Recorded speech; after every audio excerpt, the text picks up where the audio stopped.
Seigneur, merci pour ce repas.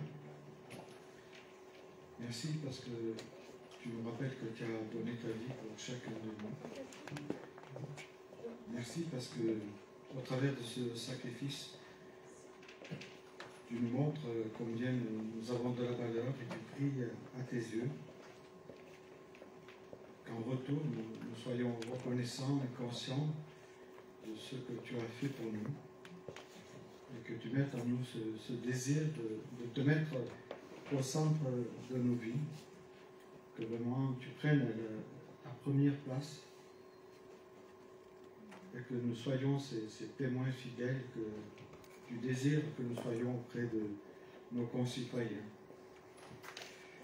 Merci pour le témoignage de notre frère Nathan, de notre sœur, nous te confions leur mission, te demandons de la bénir et de permettre que cette mission glorifie ton nom au travers de tout ce qu'ils accomplissent. Merci pour toutes ces œuvres chrétiennes, pour tous ceux et celles qui se lèvent pour ton service. Que tu les bénisses et que tu les remplisses de ton amour. Te prions maintenant de nous rendre attentifs à ta parole, que vraiment tu ouvres nos cœurs, notre esprit, notre intelligence, pour saisir et comprendre ce que tu attends de nous. Amen.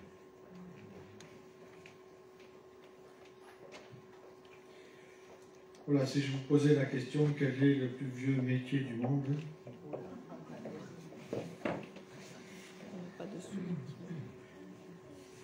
Alors, il y en a qui n'osent pas se le dire. Mais depuis la nuit des temps, dans tous les pays du monde, existent des personnes qui se prostituent. Si on se penche sur l'Écriture, nous voyons que la prostitution est catégoriquement condamnée et nous voyons aussi les causes. Si vous lisez les livres des Proverbes, il y a beaucoup de causes qui sont dues et qui nous expliquent ce à quoi amène la prostitution.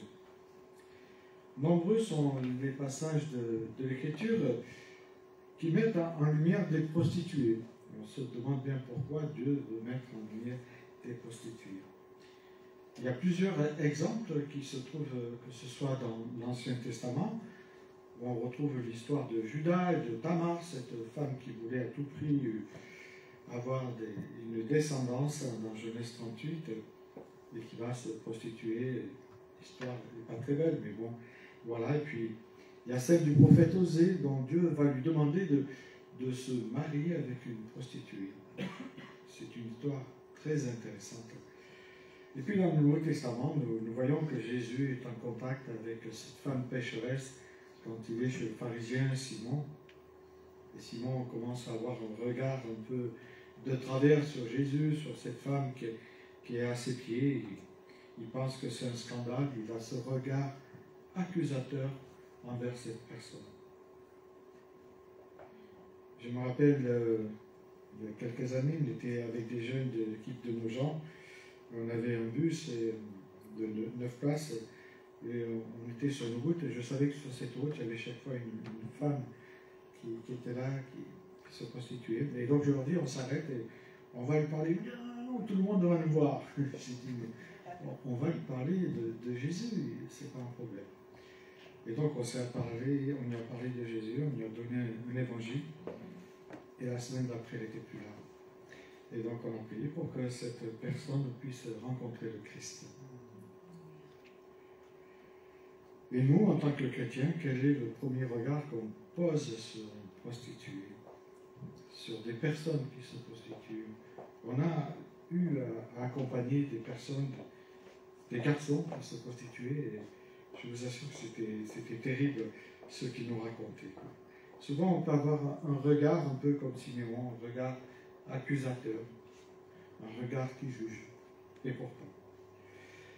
Et je vous invite justement à la lecture du livre de Josué au chapitre 2. Josué, chapitre 2. Et pour bien comprendre l'histoire, je vous dirai bien sûr les 21 versets. De Chittim, Josué, fils de Nun, envoya secrètement 2 hommes chargés d'une mission de reconnaissance. Il leur donna cette consigne: allez explorer le pays, en particulier la ville de Jéricho. Ils partirent, arrivèrent à Jéricho, ils entrèrent dans la maison d'une prostituée nommée Rahab, et ils y passèrent la nuit. On prévint le roi de Jéricho que les Israélites étaient arrivés là pendant la nuit pour reconnaître la région. Alors il envoya dire à Rahab: livre-nous les hommes qui sont venus chez toi et qui logent dans ta maison, car ils sont venus pour espionner tout le pays.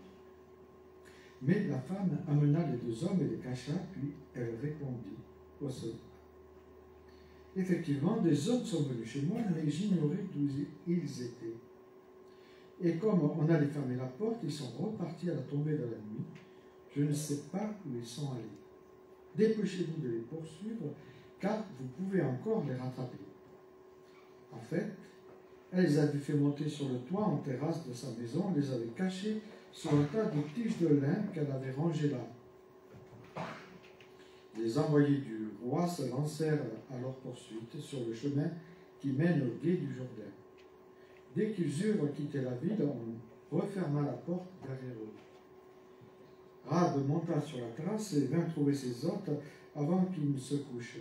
Elle leur dit: je sais que l'Éternel vous a donné ce pays. La terreur s'est emparée de nous et tous les habitants de la région ont pris panique à cause de vous.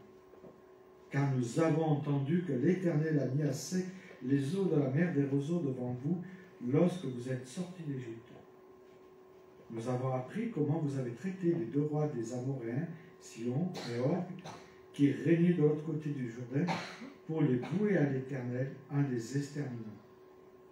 Depuis que nous avons entendu ces nouvelles, le cœur nous manque et personne n'a plus le courage de nous tenir tête. En effet, c'est l'Éternel votre Dieu qui est Dieu, en haut dans le ciel et ici-bas sur la terre. Maintenant, je vous prie, jurez-moi par le nom de l'Éternel qu'en reconnaissance pour la bonté que je vous ai témoignée, vous aussi, vous nous traiterez, moi et ma famille, avec la même bonté. Et donnez-moi un gage certain que vous laisserez la vie sauve à mon père, à ma mère, à mes frères et sœurs, et à tous les membres de leur famille, et que vous empêcherez que nous soyons mis à mort. Les 2 hommes lui répondirent: notre vie répondra de la vôtre, pourvu que tu gardes le secret de cet engagement entre nous. Lorsque l'Éternel nous donnera ce pays, nous serons fidèles à notre promesse et nous la tiendrons avec bonté. Or, la maison de Rahab était construite dans le mur même des remparts de la ville, et elle habitait ainsi sur le rempart. Ainsi, elle put faire descendre les deux hommes par la fenêtre au moyen d'une corde. Dirigez-vous vers les collines, leur recommanda-t-elle, pour échapper à ceux qui vous poursuivent, et cachez-vous là pendant 3 jours, jusqu'à ce qu'ils soient de retour. Après cela, vous pourrez reprendre votre route. Les deux hommes lui dirent, voici de quelle manière nous allons nous acquitter du serment que nous avons prêté avec toi. Lorsque nous serons entrés dans ton pays, attache ce cordon rouge à la fenêtre par laquelle tu nous fais descendre.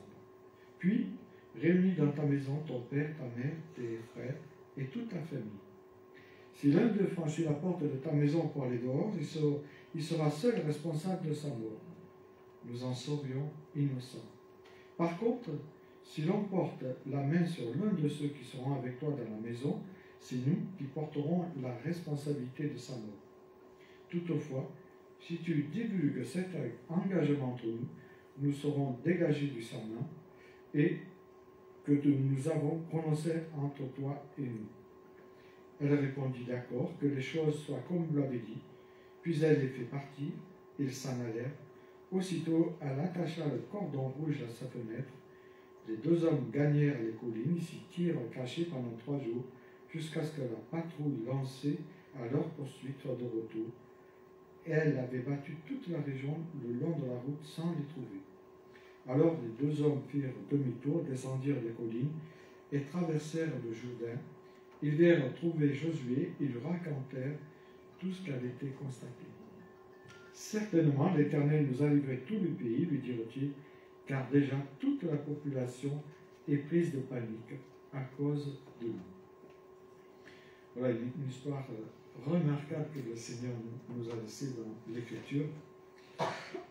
Le nom de Rahab signifie ouvert, large, et elle est décrite en ces termes dès le premier verset, une prostituée nommée Rahab.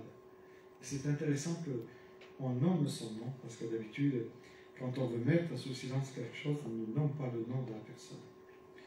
Le texte nous dit qu'elle appartient à la nation cananéenne, la même qui est réputée pour adorer des idoles, ce qui ne laisse rien de bon augure pour elle, de sa part en tout cas.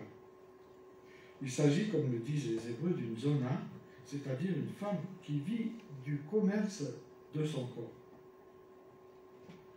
On peut dire qu'elle n'a certainement pas bonne presse au sein même de sa communauté. Elle est tolérée, mais vue plutôt négativement, on la regarde de mauvais œil, car aux yeux de ses contemporains, elle est une femme perdue, une femme dégradée et certainement méprisée aussi par ses concitoyens. Et c'est vrai que l'homme a tendance à regarder ce qui frappe les yeux, nous dit Samuel dans son livre, mais l'Éternel lui regarde les cœurs. Et si on s'était arrêté là, ce serait un peu dommage, c'est pour ça que c'est important de lire toute l'histoire. Des questions de 2 hommes, 2 espions, pas très fufutés, mais 2 gars qui vont en mission de reconnaissance. Une tactique, explorer le pays. Bien sûr, ils rentrent à la première porte qui est ouverte, c'est toujours, en tout cas à cette époque, c'était toujours là où il y avait les prostituées. Jéricho et ses fameuses murailles. Et donc il y a une certaine tactique là, ils veulent savoir ce qui se passe, combien d'hommes armés, etc. dans la ville de Jéricho. Et c'est vrai que pour nous, il est important aussi d'avoir une certaine tactique, de connaître notre ennemi, et C.S. Lewis a écrit un livre sur la tactique du diable qui est assez intéressant. Je vous invite à le lire. C'est assez intéressant pour pouvoir lutter contre l'adversité, pour connaître aussi comment le diable peut utiliser les uns les autres pour les faire tomber. Les 2 espions pensaient qu'ils allaient être inaperçus. Ils sont rentrés chez cette femme qui leur a offert l'hospitalité pour passer la nuit, ce qui est tout à fait normal dans l'Orient. Mais c'est une prostituée, et le texte nous rappelle qu'elle s'appelle Rahab. Malheureusement, vous savez, les murs dans les villages, les murs ont des yeux, et le téléphone arabe fonctionne bien. des voisins vont tout de suite prévenir le roi. Vous savez, des gens qui devaient gâcher derrière la fenêtre. Certainement, ça arrive dans les petits villages et au sein même des villes même. Ils ont vu rentrer chez Rahab des étrangers et ils vont s'empresser justement de donner l'alerte au roi de Jéricho. Lui-même va envoyer ses soldats pour s'emparer des deux espions. Et là, l'histoire devient intéressante. Rahab va risquer sa vie en cachant les espions sous des tiges de lin. Elle va mentir. En tout cas, c'est comme ça que je comprends. Il me semble qu'elle ment aux soldats pour sauver les deux espions. Et là, on retourne au livre de l'Exode, où il est question de condamner le mensonge, et même Éphésiens, dans le Nouveau Testament, au verset 26, nous dit que le mensonge est condamné. Alors cette femme va mentir. Et on peut se poser la question, Dieu utilise une femme prostituée, une femme qui ment, c'est un peu bizarre. Peut-être qu'elle a menti pour se rassurer, et parfois on peut mentir pour se rassurer aussi.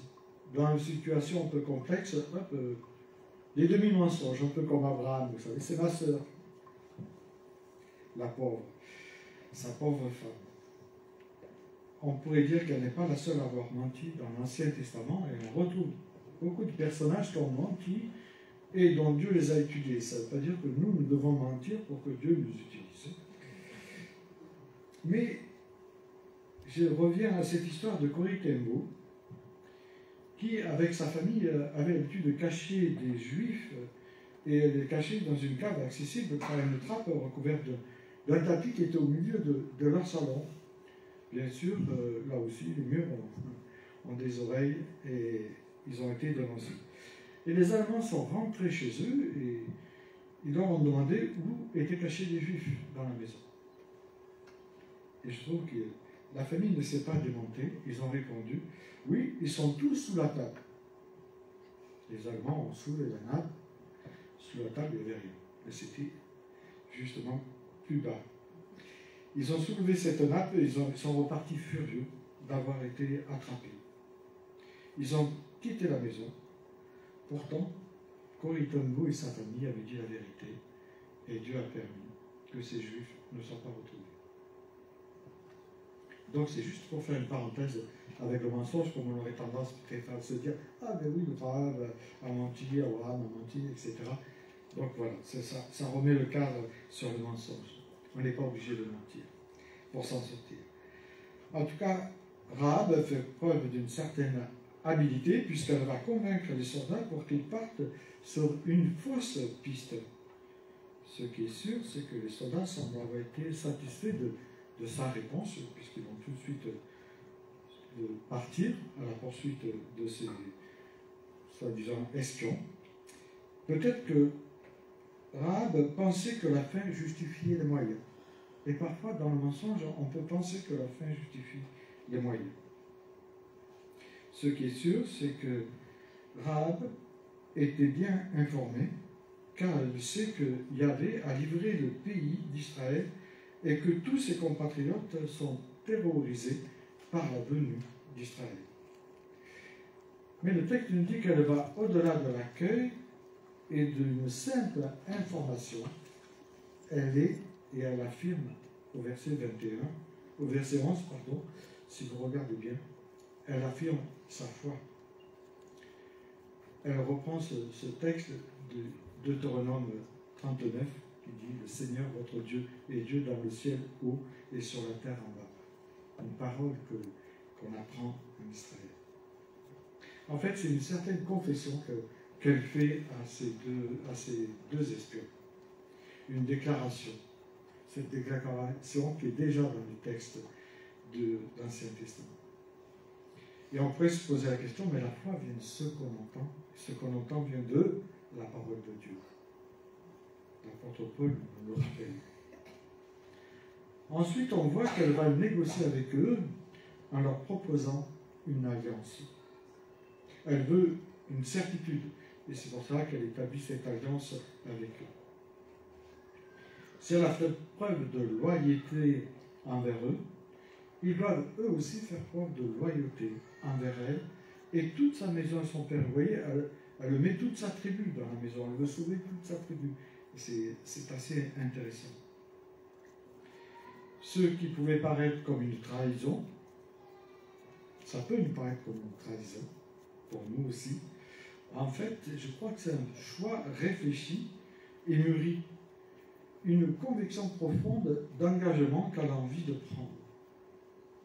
C'est aussi une manière de faire une rupture avec son peuple idolâtre. C'est une manière de tourner la page. Même si du point de vue extérieur, les choses peuvent nous sembler pas tellement optimistes pour Rahab, je crois qu'à la fois, dans cette promesse, vie pour vie, en fait, à la fois qu'elle sera épargnée, elle et toute sa famille.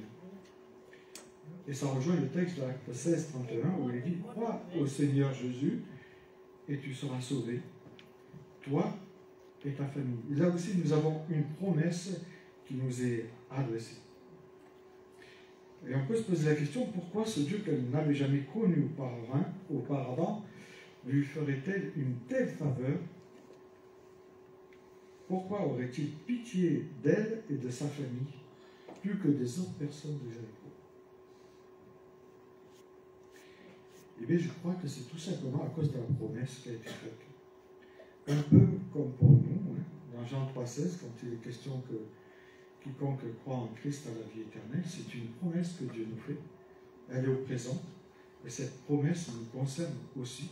À partir du moment où nous saisissons la promesse, alors nous avons la certitude que nous appartenons au Christ. Alors par la foi, Rahab attacha le cordon à sa fenêtre et dit qu'il en soit selon vos paroles. Et on pourrait dire que sa promesse ne tient qu'à un fil rouge accroché à une misérable fenêtre du mur de Jéricho. Tout comme notre promesse à nous ne tient qu'à une misérable, on pourrait dire entre guillemets, cette croix de Golgotha qui est folie pour ceux qui périssent, nous dit l'apôtre Paul. La croix est très mal comprise dans notre monde contemporain. Et même dans le monde contemporain du temps de l'apôtre Paul, c'était très mal compris. C'est pour ça qu'il dit que la croix est une folie pour ceux qui périssent, mais une puissance de vie pour nous, parce qu'elle nous apporte la paix, la sérénité et la certitude qu'un jour nous verrons Jésus face à face. Un fil, c'est peu de choses, cependant, malgré sa fragilité, il peut être l'origine de bien des choses, un fil. Par un fil, un contact de communication est établi par le téléphone. Par un fil, on peut faire beaucoup de choses. Par un fil, tout acte de repentance à la croix peut être rétabli. Et la communication avec le Christ peut être rétablie avec notre Créateur. Et cela nous donne l'assurance de la vie éternelle, d'être enfant de Dieu. Le texte nous dit que l'Esprit de Dieu atteste à notre esprit que nous sommes ses enfants. Et c'est parce que cette promesse, nous l'avons pris comme argent comptant. C'est pas peut-être, c'est une certitude. Dieu, je le répète, a laissé des récits extraordinaires dans sa parole, des récits bouleversants qui nous montrent même que quand une situation semble apparemment ou en apparence désespérée, ou que les choses peuvent sembler sombres dans le moment présent, Dieu renverse la situation et il utilise l'inutilisable, on pourrait dire, en tout cas dans ce texte. Qui aurait pensé à utiliser une prostituée pour sauver le peuple d'Israël et pour amener cette victoire? On peut dire, en lisant l'Écriture, qu'aux yeux de Dieu, rien n'est jamais perdu. On n'est jamais trop loin de Dieu. La preuve en est ce texte. Il y a toujours espoir quand on se confie aux promesses de Dieu. Et l'exemple de cette femme, Rahab, nous sert de témoignage encore aujourd'hui et résonne à nos oreilles, car nous apprend qu'aux yeux de Dieu, qu'importe ce que nous avons pu faire ou commettre, Dieu et ce Père aimant qui est prêt à tout pardonner, si nous venons à lui d'un cœur repentant. Rahab apparaît alors comme une figure de l'humanité pécheresse, on pourrait dire, sauvée par cette miséricorde, par l'amour de Dieu.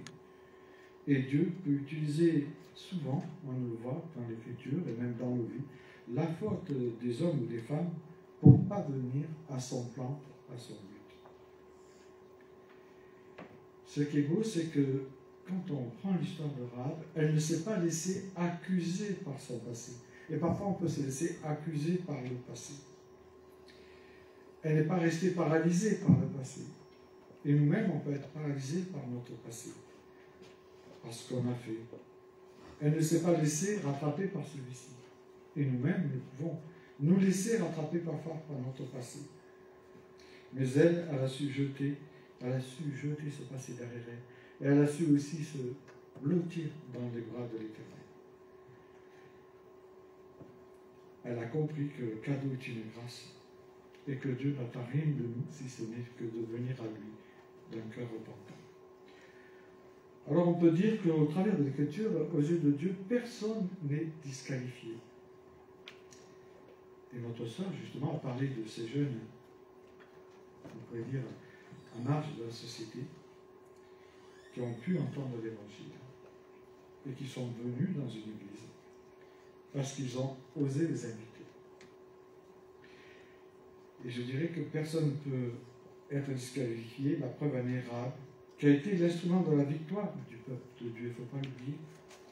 Et les choses ne sont pas restées là, puisque dans l'Épître aux Hébreux, Dieu a loué sa foi. Elle est même devenue un modèle de foi. Elle ne peut rien comprendre à notre Dieu. Elle est citée comme exemple de justice à côté d'Abraham dans l'Épître de Jacques. C'est extraordinaire, ça.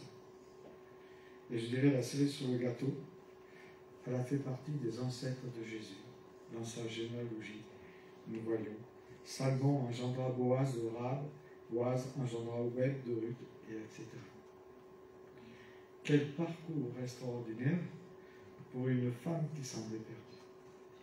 Aux yeux de Dieu, personne n'est jamais perdu. Je vous invite à prier. Seigneur notre Dieu, nous voulons te dire merci. Merci parce que tu es venu nous chercher et tu es celui qui veut encore aller chercher ceux et celles qui se sentiraient loin de toi ou pas dignes de venir à toi. Merci parce que tu es ce Dieu compatissant, lent à la colère, ce Dieu qui ouvre ses bras d'amour pour accueillir celles et ceux qui veulent venir. Merci pour cet amour inconditionnel que tu as pour notre humanité. Malgré son rejet, toi tu lui prouves ton amour encore aujourd'hui. Et tu nous invites, nous aussi, à avoir ce regard d'amour sur notre humanité qui est bousculée à droite et gauche, en sachant, Seigneur, que toute chose concourt au bien de ceux qui aiment Dieu. Oui, nous te bénissons, Seigneur, pour avoir choisi de tels personnages et pour nous montrer que rien ni personne ne peut être trop loin de toi pour que tu l'utilises pour ton service. Cela nous donne, Seigneur, d'être rassurés sur ce que nous pouvons être à tes yeux. Et je t'en remercie du fond de cœur et je te prie de nous renouveler, de nous donner de ne pas être paralysés par notre passé, par ce qu'on a fait, par ce qu'on a cru qui serait irréparable.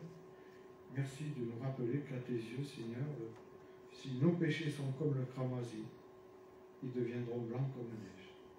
Que ton nom soit béni, Seigneur Jésus-Christ. Amen. Je vous invite à chanter.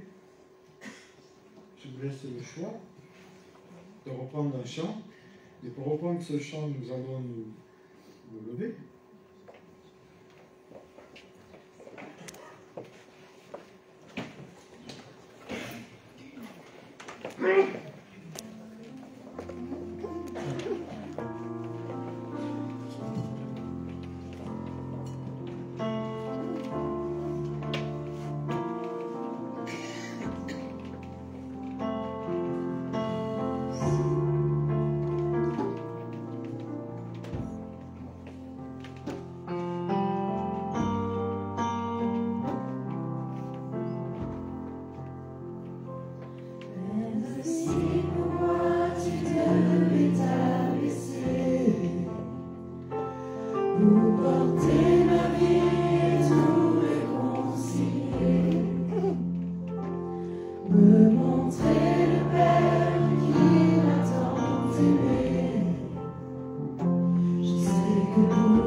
que pour moi tu l'as fait.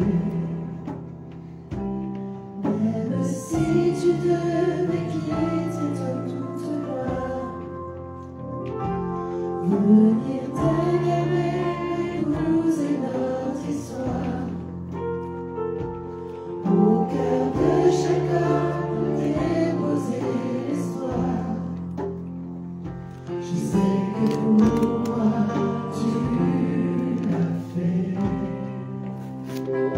Je sais que pour moi tu l'as fait.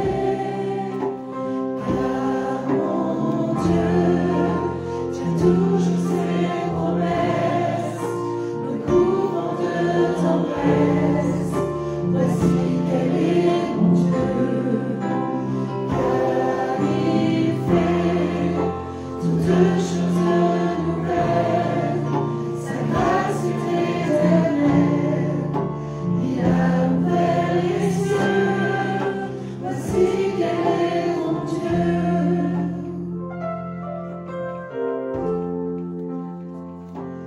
Même si la croix devenait ton fardeau, le poids de ce monde l'oublie dans le tombeau, pour essuyer toute larme et tout sanglot. Je sais que pour moi tu l'as fait. Je sais que pour moi tu l'as fait. Car mon Dieu, tu as toujours ses promesses, me courant de tendresse. Voici quel est mon Dieu, car il fait toutes choses nouvelles. Sa grâce est éternelle, il a ouvert les cieux. Voici quel est mon Dieu.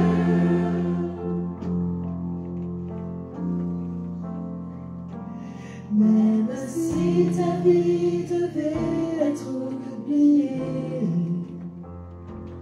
en prenant la place du serviteur caché, pour que je revive en ta fidélité.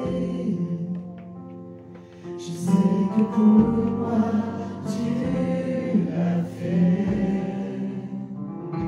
Je sais que pour moi tu l'as fait.